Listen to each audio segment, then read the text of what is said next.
Hello అందరికీ. కేరళలో పనసకాయ చిప్స్ అనేది చాలా ఫేమస్ అండి. ప్రతి ఒక్క ఇంటికాడ కూడా ఈ పనసకాయ చెట్లు అనేది కంపల్సరీగా ఉంటాయి. ఇది కూడా మాకు మా నైబర్స్ ఇచ్చారండి.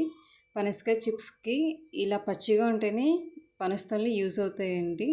మరీ బాగా పండిపోతే ఆ పనసకాయ చిప్స్ అస్సలు బాగోవండి. ఈ తొనలు మనం ఇలా పొడుగుగా కట్ చేసుకోవాలండి. వాళ్ళు చేసిన తొనలన్నీ కూడా ఈక్వల్గా ఇలా పొడుగుగా కట్ చేసుకోవాలి. ఇప్పుడు చూపిస్తున్నాను కదండి, ఈ కలర్లో ఉంటే పనసకాయ చిప్స్కి యూజ్ రావండి. ఆయిల్ హీట్ అయ్యాక ఈ పనసకాయ హీట్ అయ్యాక కట్ చేసుకున్న పనసకాయ ముక్కల్ని ఆయిల్లో వేసి వెంటనే కలపకూడదండి. ఒక 5 minutes వదిలేసేయాలి. తర్వాత తిప్పుతూ ఉండాలి. అలా అయితేనే పనసకాయకి చిప్స్ చాలా బాగా రోస్ట్ అవుతాయి అన్నమాట.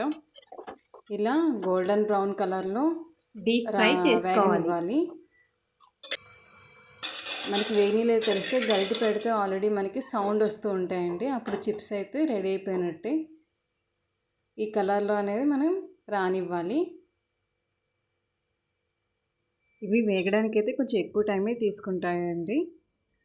మనకి కలర్ వచ్చాక మనం ఆయిల్ నుంచి బయటకు తీసేయాలి.